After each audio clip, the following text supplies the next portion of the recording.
कोई आदमी माइका लाल ये बोले दम है।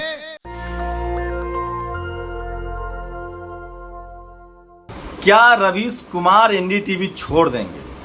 रवीश कुमार का क्या होगा, क्योंकि एनडीटीवी की बड़ी हिस्सेदारी लगभग 29% अडानी ने खरीद ली है। अंबानी पहले ही लोन दे चुका था एनडीटीवी इंडिया को, उसके बाद उस्वाल ग्रुप ने उसमें पैसे लगा रखे थे। अब अडानी ने 29% शेयर खरीद लिया है। तो क्या रवीश कुमार की विदाई होगी? ये सबसे बड़ी खबर है जो आज सोशल मीडिया पर वायरल है। जो जानकारी मुझे मिली है, जब वो मैं बताऊंगा तो आपके पैरों तले जमीन खिसक जाएगी, और खासकर बहुजनों को, कि रवीश आखिर अब क्या करने वाले हैं। लेकिन आज की वो तमाम बड़ी खबरें जो सोशल मीडिया पर वायरल है, पहला वीडियो सुनिए। ये है वरुण गांधी।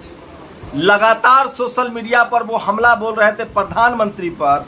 आज मंच से कहा कि कोई माइका लाल मुझे नहीं रोक सकता है। सुन लीजिए। कोई आदमी माइका लाल ये बोले दम है। तो सुना आपने, वरुण गांधी लगातार प्रधानमंत्री पर हमला करते रहे हैं। बेरोजगारी को लेकर उन्होंने कहा कि प्रधानमंत्री लाल किले से कहते हैं कि 10 लाख नौकरी देंगे, 1 करोड़ वैकेंसी खाली है, उसको क्यों नहीं भरते हैं। अब ये दूसरी खबर देखिए। ये वो शख्स है त्यागी, जो गुंडा श्रीकांत त्यागी के खिलाफ रैली हुई थी, उसमें एक जाति सूचक शब्द का इस्तेमाल कर रहा है। अब सोचिए कि इस देश में किस तरह जातिवाद हावी है। मनीष सिसोदिया कहते हैं कि हमारी जाति राजपूत है और हम झुकेंगे नहीं। तो क्या बाकी जातियां डरती है, डरपोक है, झुकते हैं? ये शख्स एक जाति विशेष शेड्यूल कास्ट की एक जाति का नाम ले रहा है। SC/ST एक्ट का केस होना चाहिए। और सोचिए, गुंडे के पक्ष में भी रैली हो सकती है, लेकिन बहुजन समाज के लोग अपने पीड़ित पक्ष के न्याय के लिए भी आवाज नहीं उठा पाते हैं। लेकिन वही दूसरी तरफ ये वीडियो देखिए।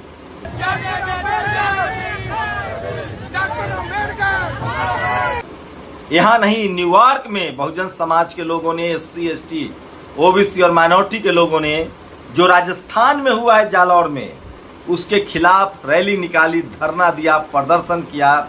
लेकिन भारत में आप नहीं कर सकते हैं। रावण को राजस्थान नहीं जाने दिया गया, पीड़ित परिवार से नहीं मिलने दिया गया। अब ये दूसरा वीडियो देखिए। सोचिए, ये तस्वीर सबूत है कि कैसे सवर्ण जातिवादी गिरोह बनाकर दलितों का जीना मुश्किल कर देते हैं। बिहार के नालंदा में फिर से अपने से नीची जाति वाली, जिसको दिमाग में बैठा हुआ कि ये मेरे से नीची जाति का है, किस तरह लोग हमलावर हो जाते हैं।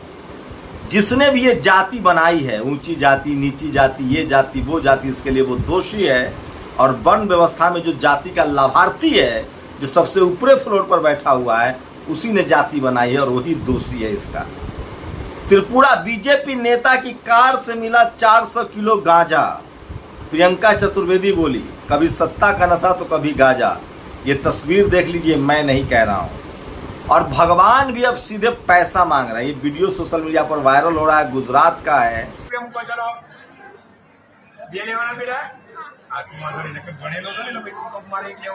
सीधे भगवान से पैसा मंगवाया जा रहा है। प्रोफेसर किसी नाम से लिखा है, भगवान के नाम पर भीख मांगते मांगते भगवान को ही भिखारी बना डाला। सोचिए, धर्म का अपमान है कि नहीं? कम से कम यदुवंशियों का अपमान है, जो अपने आप को कृष्ण के वंशज मानते हैं। उन्हीं के भगवान को सबसे पहले मार्केट में उतारा गया है।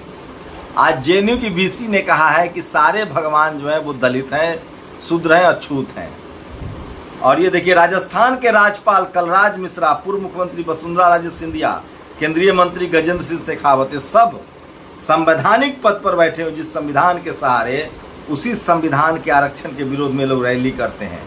और इसलिए दिलीप मंडल ने लिखा है कि सिसोदिया अपनी जाति बता चुके, केजरीवाल बता चुके, राहुल गांधी बता चुके, सुरेश रैना बोल चुका है, जडेजा बता चुका है, तमाम लोग। सोचिए, ये बड़ी खबर है जो मैं आपको बता रहा था, इसलिए कह रहा हूं। तुलसीदास ने कभी जाति नहीं बताई, जबकि रविदास और कबीर ने जाति बताई है। इसलिए मैं कह रहा हूं, जो जाति बताता है वो ज्यादा जातिवादी है, और जो जातिवाद के खिलाफ लड़ता है वो जातिवादी नहीं, जातिवाद के खिलाफ लड़ाई लड़ता है। तो दिलीप मंडल कह रहे कि सब लोग जाति बता रहे और मुझसे पूछ रहे हो कि जातिवादी हूँ, मेरी जाति का तो किसी को पता ही नहीं। अमित शाह पर हमला करते हुए कन्हैया ने कहा है कि क्या जातिवाद पर बोल रहे हैं अमित शाह, क्या उनका बेटा बीसीसीआई में जो सेक्रेटरी बना हुआ है वो यूपीएससी का एग्जाम देकर गया था। याद आया अमित शाह के बेटे से कि सुप्रीम कोर्ट गए हैं वो लोग कह रहे हैं कि जो बीसीसीआई का नियम है कि कोई आदमी कितनी बार रह सकता है जनरल सेक्रेटरी बीसीसीआई का, उस नियम को बदल दिया जाए और आजीवन अमित शाह के बेटे को बना दिया जाए। Adani media arm to indirectly acquire 29% stake, इस पर बात करूंगा, बड़ी खबर है। लेकिन अब इस महिला का थोड़ा सुन लीजिए। महिला है जो पुजारी बनना चाहती थी, मठाधीश, मर्द साधु इनको बनने नहीं दे रहे, उनकी जान को खतरा है। थोड़ा सा सुन लीजिए 5 सेकेंड। मुझे राजकुमार दास के द्वारा जान से मारने की धमकी मिली है। उन्होंने मंदिर में आके कहा कि तुम लड़की होके महंत नहीं बन सकती। ये है धर्म की स्थिति, सोचिए। और अन्ना आंदोलन, दिल्ली दंगों में केजरीवाल एंड टीम ने इतना बड़ा धोखा दिया, अब भरोसा नहीं कर सकते। क्या मालूम सीबीआई ईडी के सहारे बीजेपी जानबूझकर अरविंद केजरीवाल को अपना प्रतिद्वंदी बताना चाह रही। लेकिन एक बात तो तय है कि अरविंद केजरीवाल को पीएम कैंडिडेट बनाने में अगर सबसे ज़्यादा नुकसान है तो वो बीजेपी का, कम से कम बनिया समाज तो वोट कट ही जाएगा उनका।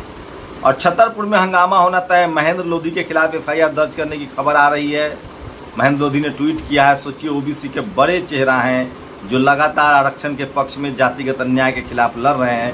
अगर महेंद्र लोधी की गिरफ्तारी होती है तो बहुजन समाज को सचेत और खड़ा होना चाहिए।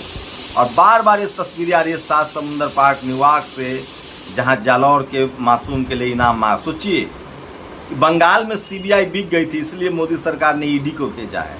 ये मैं नहीं कह रहा हूँ, दिलीप घोष कह रहे हैं जो बीजेपी के नेता हैं। सीबीआई बिक गई बंगाल में, अब ईडी भेजा गया है। ये है सीबीआई। और ये देखिए रतलाम कलेक्टर ने कहा कि ये शेड्यूल कास्ट के लोगों के लिए नहीं है। वहाँ देखिए सुनील हस्ते प्रदर्शन कर रहे हैं। भीम आर्मी, आज़ाद समाज पार्टी के कार्यकर्ता देना चाह रहे थे लेकिन उनको नहीं दिया गया है। और अब बात रवीश कुमार के एनडीटीवी की। रवीश कुमार को लेकर अटकलें लगाई जा रही है। सोचिए इस देश में ज़्यादातर मीडिया हाउस अंबानी पहले खरीद चुके हैं। टीवी टुडे ग्रुप जो है वो अरुणपुरी का है, सवर्ण समाज का है। जी ग्रुप जो है वो भी सवर्ण समाज का है। अब एनडीटीवी पर बहुजनों को बड़ा भरोसा था। मैं उस एनडीटीवी की हकीकत बता दूँ, उस एनडीटीवी में भी कोई डाइवर्सिटी नहीं है, वहाँ भी सारे सवर्ण समाज के ही हैं। और रवीश एथिकल पत्रकारिता की कोशिश करते हैं, बाकी 23 घंटे वहाँ चैनल पर वही चलता है। तो ये सबसे बड़ा सवाल है कि क्या रवीश कुमार से आपकी उम्मीदें हैं वो कितना सही है। बिल्ली कब तक चूहे की रक्षा की जिम्मेदारी करेगी, जैसी भूख लगेगा खा जाएगा।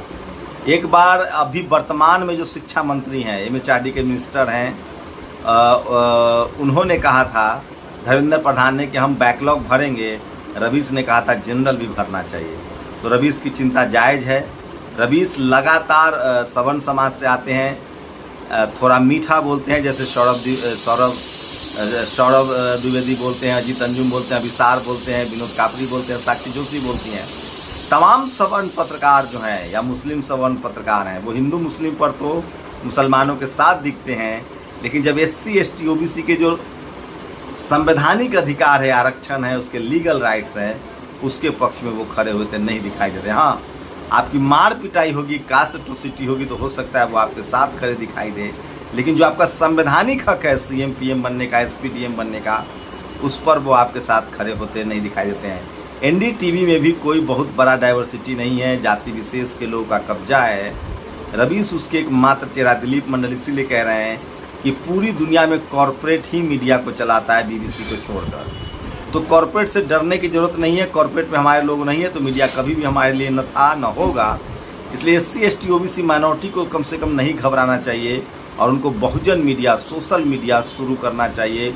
उस पर भरोसा कीजिए। सरकार लगातार कोशिश कर रही है कि यूट्यूब चैनलों को बंद कर दिया जाए। अगर आप करोड़ों की संख्या में जाकर उसको सब्सक्राइब करेंगे तो सरकार नहीं, सरकार कोशिश भी करेगी तो यूट्यूब, गूगल उसके साथ खड़ा होगा, क्योंकि उसकी ताकत दिखेगी। अगर इस देश के तमाम SC ST OBC माइनॉरिटी के लोग अगर टीवी अखबार को बचाना चाहते हैं, सोशल मीडिया को उनको जिंदा रखना पड़ेगा।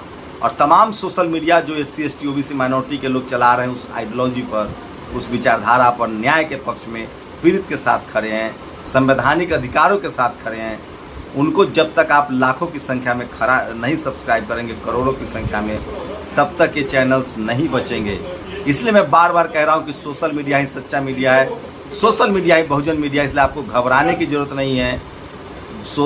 रवीश कुमार का कुछ नहीं होगा, वो कहीं चैनल छोड़ के नहीं जा रहे हैं। एनडीटीवी का कुछ नहीं होगा, वैसे ही चलता रहेगा। मैं फिर कह रहा हूँ, बहुजनों के लिए एनडीटीवी ज़्यादा खतरनाक है इंडिया टीवी जी न्यूज़ से, क्योंकि वो दिखता हुआ सांप है, एक ग्रीन ग्रास में ग्रीन स्नैक है। आप लोग अपनी प्रतिक्रिया जरूर दीजिए। शुक्रिया। नेशनल दस्तक की आपसे गुजारिश है कि अगर इसको बचाना चाहते हैं तो नेशनल दस्तक को सब्सक्राइब करने के लिए रेड कलर के सब्सक्राइब बटन को दबाएं, फिर बेल आइकन की घंटी दबाएं। नेशनल दस्तक को बचाने के लिए बहुत जरूरी है कि हर खबर को शेयर करें, लाइक करें, कमेंट जरूर करें।